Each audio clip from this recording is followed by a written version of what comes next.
breaking news from the world of conspiracy theories involving the latest updates to the Ghislaine Maxwell saga. Then we meet a young boy who settles down for a nice night of sleep. Instead, he finds himself in a situation, some sort of situation, obviously, right? There has to be some sort of conflict. And then we travel to the moon to meet a little Chinese lunar rover that has recently spotted an object in the distance. Is it a pile of rocks? Is it an alien base? Or is it proof that Jesus Christ never existed? Today on Dead Rabbit Radio.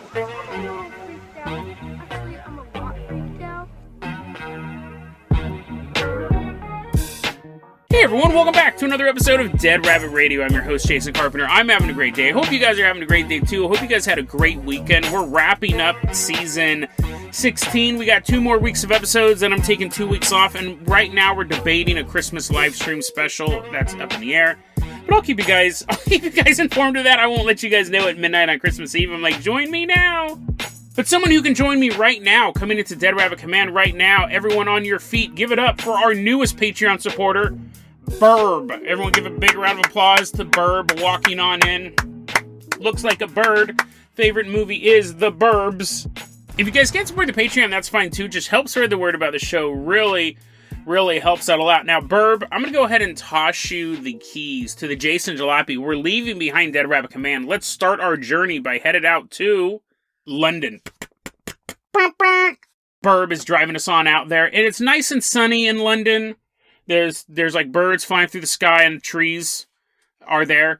And the reason we're out there for the wildlife, this isn't a nature podcast, but we're like, get out of our way, trees, get out of our way, birds. We're headed straight towards the HMP Belmarsh, which is a prison. What does that stand for? Her Majesty's Prison?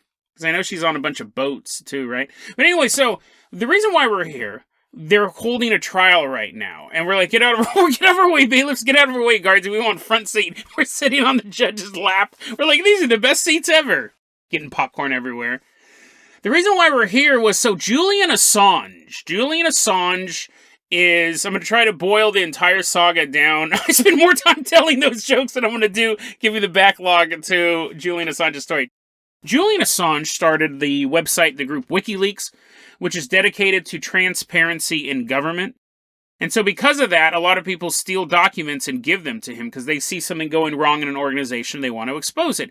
He's made a lot of enemies. He made a ton of very powerful enemies over the years, obviously, right? Someone stealing your documents, you're like, oh no, the Kellogg's account, we need that. Actually, it's not even stuff like that. It's not even like just basic business mergers. It's like videos. There's a very famous video going around the internet for a long time, it's still out there, of the Apache helicopter opening fire on a crowd in Iraq. It was just like 30, 40 people milling about and just opened fire on them. So, and then it targeted some journalists and killed them as well. So it was a massacre. So video like that was super embarrassing for the United States. Back in 2012, when the U.S. authorities were looking for him, he ran into the Ecuadorian embassy in London and asked for asylum.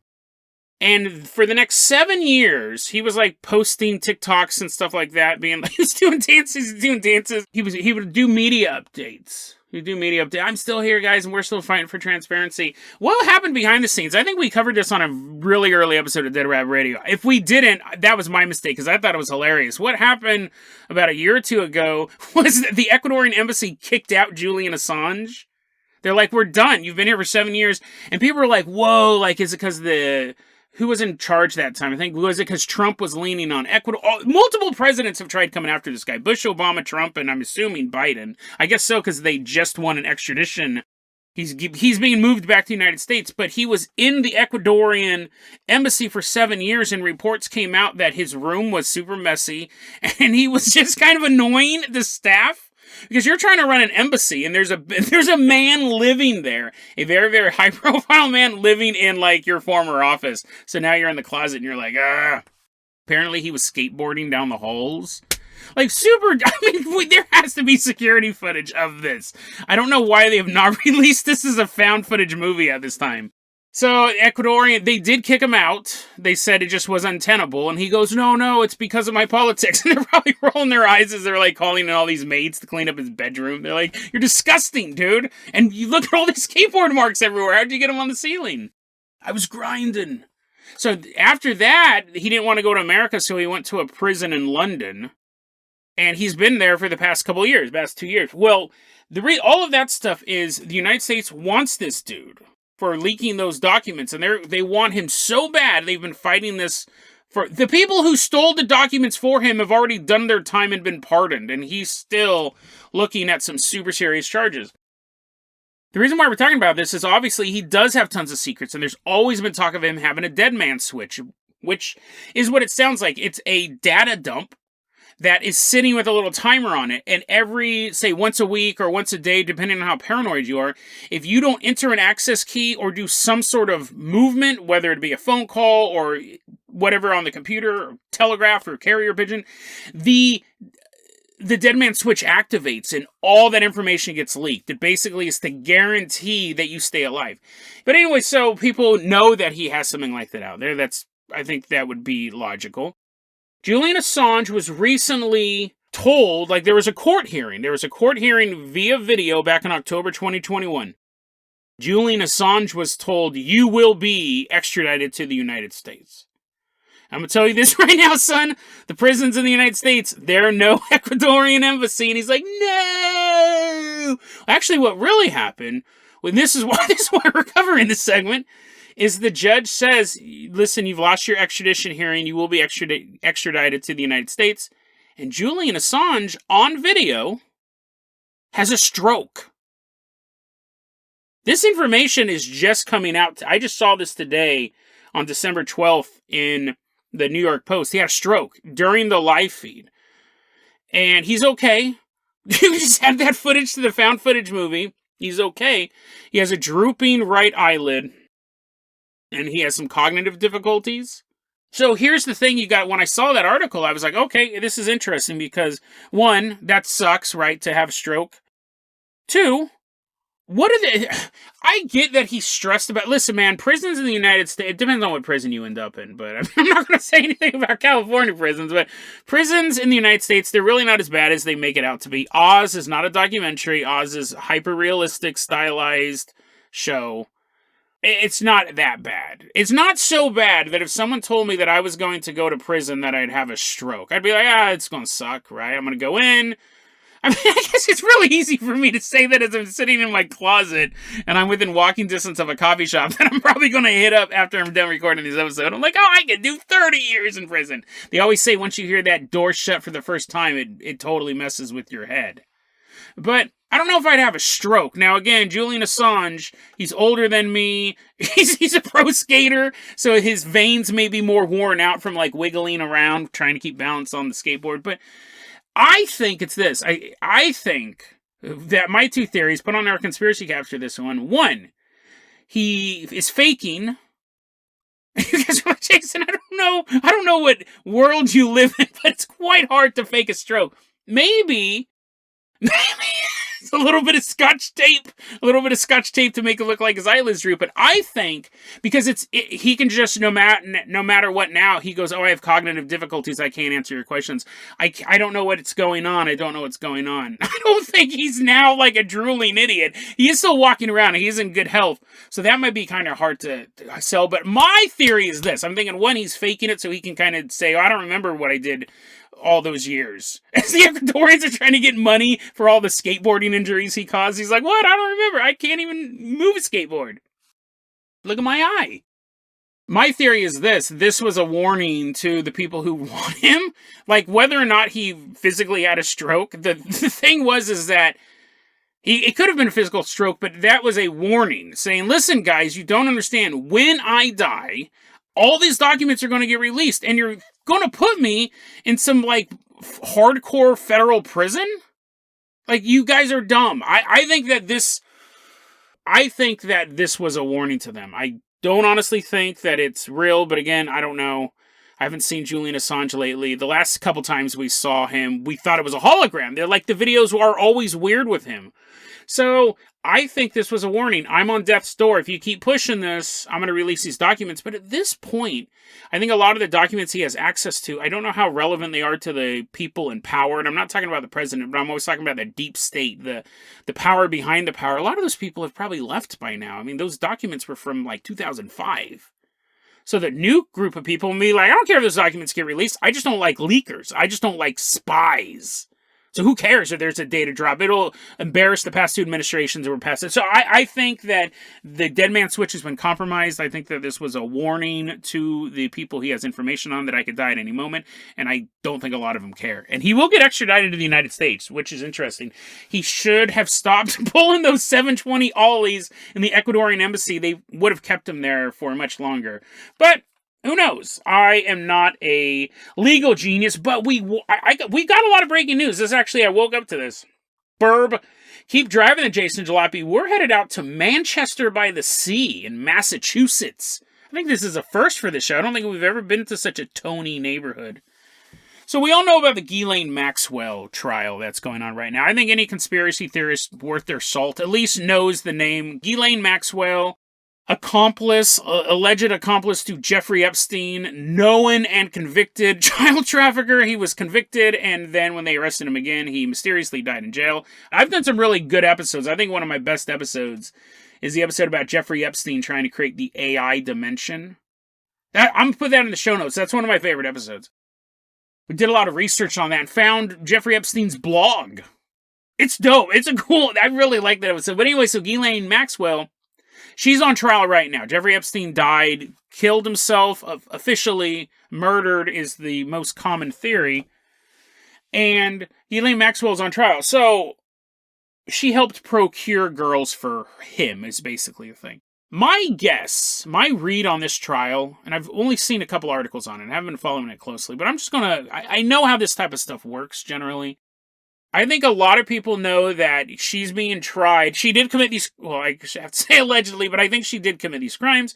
But she's also being tried because Jeffrey Epstein died. They needed somebody. So I think it's a trial of embarrassment. But there's new breaking news. I do think she should be tried. But I think she's so powerful, I think in another alternate universe where Jeffrey Epstein was still alive, she walked. Because they could have arrested her at the same time. She was free until about a year after he died, and then they filed charges against her. Anyways, new breaking news on the Ghislaine Maxwell saga. Her husband, Scott Borgerson. Breaking news in this case. Guys, get ready for this. The reason why we're at Manchester by the Sea is we're about to meet Scott Borgerson's new girlfriend. His new girlfriend, Chris McGinn, who's described by the New York Post as a local writer. This is an actual quote, by the way. Is a local writer, mother of 2 high school children, and yoga enthusiast, who has an ass that could crack open a walnut, according to one local admirer. I immediately spent 10 minutes trying to see if I could find a photo of this woman. She's a very attractive woman. But I need to see, that's a supernatural claim, right? This is a paranormal show. I can cover this. And it's conspiracy because Ghislaine Maxwell's in prison. How is that? I get that it's a turn of phrase. I get that she can't do that, right? Because if she can do that, that's the found footage movie I want to watch. Crack open a walnut with your butt cheeks. We have New York Post. If you're going to make a claim like that in the 3rd or 4th paragraph of your article, that is an actual quote, you gotta have a photo of her in yoga pants. Instead, they have some TMZ style photos of her carrying coffee to her car. None of them of her dropping a bunch of walnuts, and she's like, oh no. And then we see her like squatting to pick one up, and she's looking straight at the camera. New York Post, you have failed at your journalistic duty.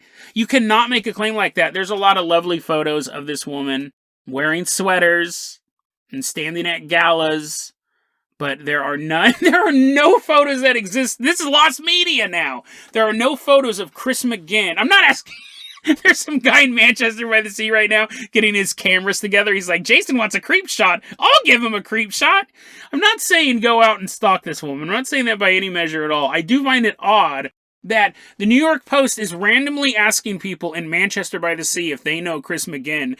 And one of the people says she has an ass that could crack a walnut. Like, I mean, if one random person thinks that out of a sample, then you know there's hundreds of people in town, maybe thousands, who think the same thing. So come on, New York Post, do your job. And Chris McGinn, you know, if this thing with Scott doesn't work out and you're looking to move to Oregon, you know where I'm at. You can always hit me up. You can just hang out in my P.O. box or something like that, or email me. Probably easier. We can arrange a date. Because that's a supernatural claim I would like to test. I will bring the walnuts. You bring your lovely self. And we will talk about everything but the Ghislaine Maxwell trial, which is pretty much what I did in this segment too. Burb, I'm going to go ahead and toss you the keys to the Carpenter copter. We are leaving behind Manchester by the Sea. I'm waving goodbye to Chris McGinn. She's waving back. And I pull a bunch of walnuts out of both my pockets. I'm like, it was a fun date. Fly us up and away out of Manchester by the Sea. We're headed all the way out to a family cottage. It's summertime, and there's this little family cottage out in nature. Trees rustling through the wind. An owl in one of those trees flies away. That was the sound of the wings. And inside the cottage, there's an 11-year-old boy. We're going to call him Doug. We're going to call him Doug. And Doug is this 11-year-old boy. He's just wearing his PJs and his little underwear. And he's rolling around in bed. And he's like, oh, this sucks. I'm trying to get some sleep, but I just can't get comfortable in this bed. We all know that feeling. And then at one point, he wakes up and he realizes, this bed is a little more than just uncomfortable. I'm pretty sure it's transmuted into another substance. And he wakes up and he realizes very quickly, all these things kind of pop in his head. He's outside. He's naked. And he's laying on a giant, flat slab of rock. The night wind whipping around his body. Some pervert owl returns to his branch. Ooh, ooh. He's frozen in fear. He can't even move. And he goes to scream. His mouth opens wide, but no sound comes out. Nothing comes out. He looks into the distance and sees the cottage maybe 100 feet away.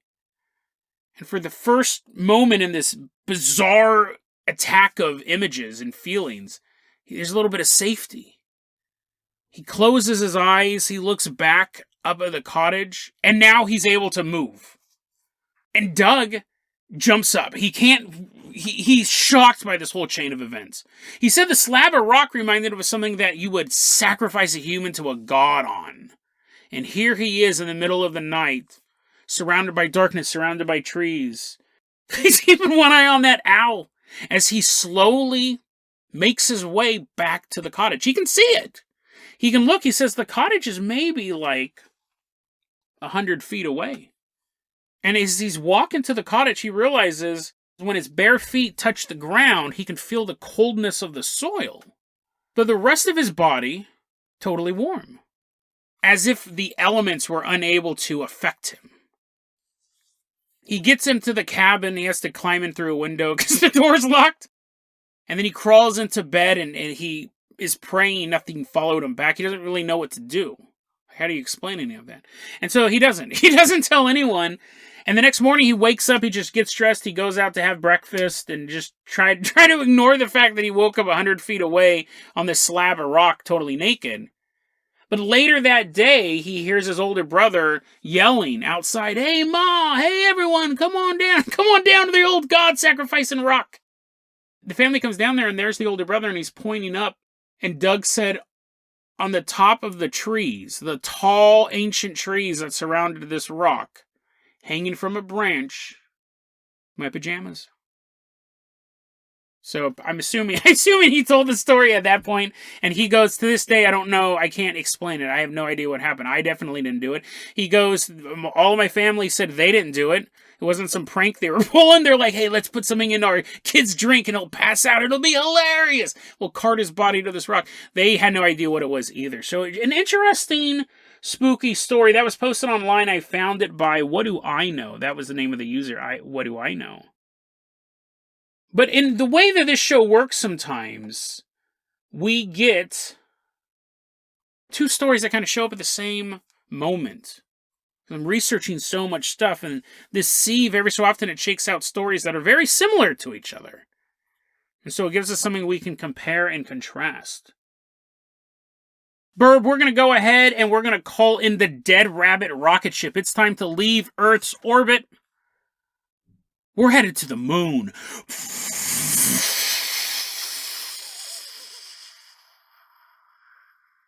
I recently got this story sent to me by Cabot Cove Balloon Friends, longtime supporter of the show.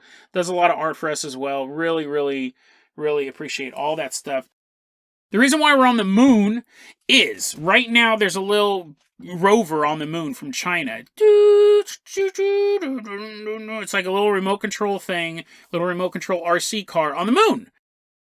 The Chinese lunar rover is called the U-22, or its nickname is the Jade Rabbit. And this little Jade Rabbit lunar rover is driving around, and it shows in the distance. The photos will be in the show notes, so they're pretty popular. You guys have probably heard about this before, but there's a little structure in the distance. You're like, no, Jason, I haven't heard any of this stuff. There's a building on the moon? Why are you so blasé about stuff? I don't know either. I don't know either sometimes. I'm going on and on about a woman whose ass could crack a walnut, and I was like, oh, there's a building on the moon. Anyways, next story. This lunar rover, Jade Rabbit, has picked up this rectangle on the horizon of the moon. And this is so interesting. In Cabot Cove, thank you for sending this over. I find this so fascinating because it looks like imagine how tall a building would have to be if you saw it on the horizon of the planet Earth. Or even just as far as your vision could see, you would see a tall rectangular building. You'd be like, dude, if that is visible in any way, shape, or form from where I'm standing, it must be massive.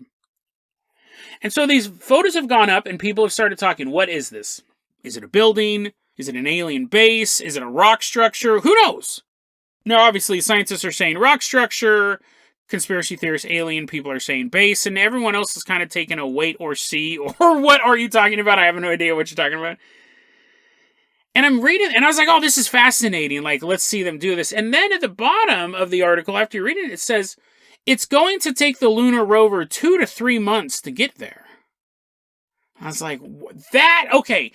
How could something natural be that big and never have been discovered? Because the Chinese are interested in this. When they saw it, they go, stop, we're turning the rover and we're going to start going to find out what this is. This isn't something like a mark on Mars where some people say it's an alien microphone and other people say, no, that's just a rock. The Chinese are like, we're actually going there. We don't think it's a trick of the light. It's going to take them 2 to 3 months to get there. And I was like, wow, like this thing has to be huge. Like, how are they even letting this information out? This is proof that there's life on the moon. And then after that, it says it takes 2 to 3 months to get there. And then it says the object is only 262 feet away. You think that should be in the very... I mean, I get it. The New York Post is where I read a lot of my articles, and they do get sensational.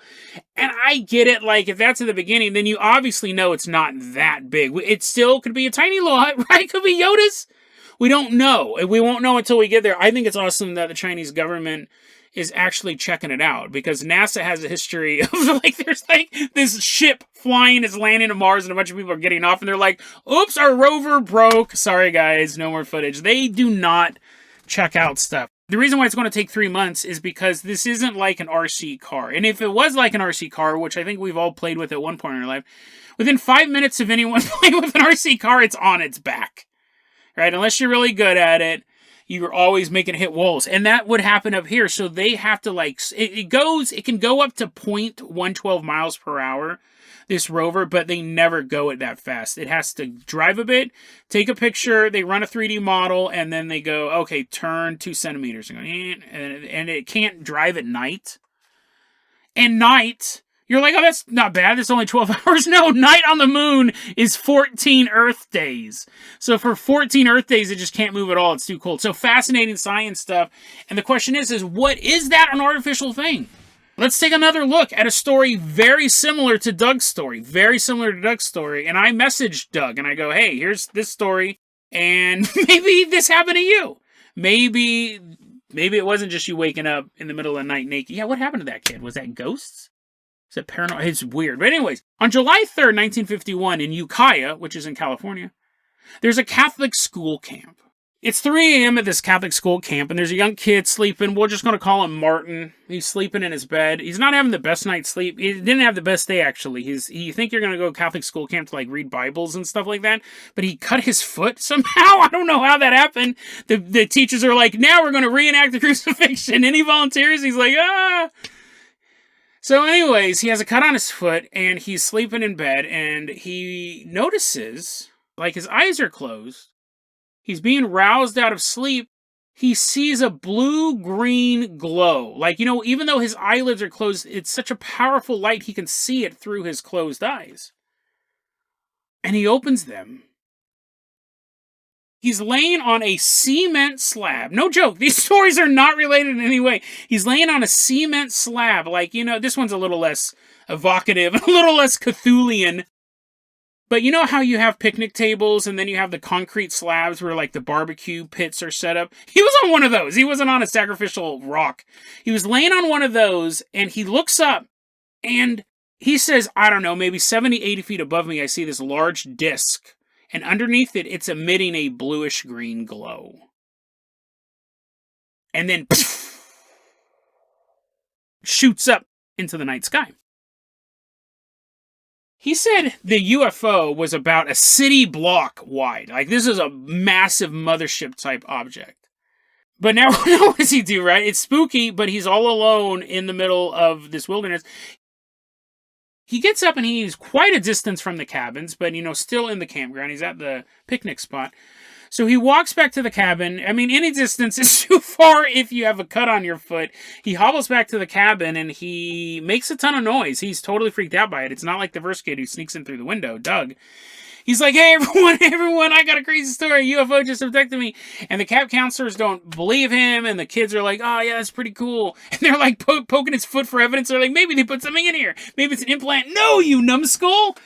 Anyways, so his counselors are like, just go back to your room. Go back to your room. You got twigs and stuff in your cut up foot. Don't sue. And you didn't get abducted by a UFO. Soon after these events, his memory returns. He actually does remember that this wasn't just him in bed and then him waking up, that there was something that happened in between. Martin is greeted by a female entity, as it's described. Is short humanoid with a large head and huge, shiny, cat-like eyes. They're pitch black, jet black eyes, set over dull white skin. By that description, it's a little more human than a gray alien. That almost sounds like a hybrid, I would say. It has some of the features of a gray alien, but it has enough human qualities that I would specify this as a hybrid. And we do the typical thing where they speak via telepathy. And this alien gives her name as Nain. Nain tells Martin that she is the leader of the security force for her entire planet. So this woman's pretty high up there. And now that I think about it, I wonder if aliens brag. Like, that doesn't sound right, right? I'm not saying that she couldn't do the job. She probably could, maybe. But what's she doing walking around a Catholic school boys' summer camp? She says, I'm like the security detail for my entire planet. I'm in charge of everything. And as she's telling him this story, he realizes, he looks around, and he is no longer in the cabin. He's no longer on Earth. She's standing on the ashes of a planet. She's just kind of walking around, continuing to talk, and he's trying to pay attention, but he's also floating a couple inches off the ground. And she explains to him, yeah, if you touch the soil, it's not going to work out well for you. This place has suffered a lot of damage. It's not good for humans to be here. And she's kind of like kicking rocks around and stuff like that, stepping on skulls. So just float there for a bit while I tell you this story. She goes, once this place held a great civilization. And then the wars erupted. Great wars, mighty wars. And the weapons became so powerful, they reduced every building to rubble, every life form to ash. They left massive craters in the ground. Some of them are so big, you can see them from Earth. Martin goes, huh? What? And then he was paying attention. He was thinking of that girl who could crack walnuts with her ass. The camera pulls back, and we're on the moon, bro! We're on the moon! Oh, twist ending. And so it's not the ending, though. Don't shut it off yet. She goes on to say that in her galactic corner, this isn't her planet, but where she comes from, the moon is known as the place of ashes. Because this great war completely demolished the entire planet. Moon, whatever you want to call it, right? And so she says this was just like this thriving civilization that fell apart. Now she explains the galaxy is almost like a highway system in the United States, where you have highways that are connecting everything, but some highways are more used than others. Some are more efficient to get around. And I guess the assumption from that is that maybe when the moon was in full swing, when it was the hippest place to be, and Pluto Nash is walking around with his guys coming up with another scheme. There was a lot of traffic through the area. It would basically be the Las Vegas of this quadrant. And we were the Reno, Nevada. No one wants to be there. No one wants to live there. But it was there. You couldn't do anything about it. And so, but once Las Vegas fell, definitely no one wanted to go to Reno. So now it's just the occasional ship coming by. And she goes on to tell about these stories about other alien life and how it's like out there. And this conversation always comes up with aliens. This, again, is part of the lore. Because I would ask an alien this. What about religion? What about the story of Jesus Christ? How do these things play? Because you figure we do have a very limited knowledge of our own planet. So if you had outside observers, they could give you more information. And when Martin is talking about this, Nain just kind of looks at Martin and goes, Jesus? The story of that guy, Jesus Christ? Yeah, no, that's not real. Martin's just floating on the moon. He's at a Catholic school game. He's like, She's like, no, that's not real. That was a story that the elite in the world of your planet came up with. Came up with it a long time ago because it was a way to keep you guys enslaved. Because he never existed. And she does the whole thing. And then she pulls out a clove cigarette, and her suit becomes all black, and she becomes an emo goth. And she does say, if God was real, why would he allow such suffering in the world? So this is definitely an atheist alien, which we don't get much of. Which is interesting, because you think there would be more of them, but it's very rare we come across an atheist alien. Before she returns Martin to Earth, she tells him, she's still smoking the clove cigarette, this isn't the first time we've met. We've met 3 times before. You don't remember those, though, and you never will. And then she looked at Martin and told him, whether or not you see me, though, I'm always nearby. Wakes up on a concrete slab at a picnic at a Catholic school camp. I love lost civilizations. I love the idea of humans used to be on the moon, used to be on Mars, that we're descendants from a species that left those. And we lost all of our history, and the story of the Great Flood was us leaving Mars and coming here. I love all that stuff. Is there any proof of any of it? No. But I find it super fascinating. So this story spoke to me on that thing. The fact that I found it so closely to the other story about the guy woke up and has Nain got a new boy toy? Is that what's going on here? But imagine this. Imagine this. This little hut on the moon could be proof that not just aliens exist, but what if it's proof that Nain exists? What if it's proof that this particular UFO alien abduction story is real? And if this story is real, then you have an outside source. When I say outside source, I mean outside the planet, outside the solar system, the leader of the security forces for an entire planet, telling us the history of religion on Earth, i.e., it's fake. It's all used to enslave us. What if this shack is proof of that? If Nain is telling the truth, and the lunar rover finds proof of her story, it means religions are fake. So as that lunar rover inches centimeter by centimeter, so slowly across the landscape, it could be headed towards a structure of rocks, or it could be headed towards proof of the greatest deception mankind has ever known. The aliens may call it the place of ashes because a great civilization annihilated itself. But if Nain's story is true, and the Jade Rabbit finds proof of her existence, Earth will also call the moon the place of ashes. The place where God died.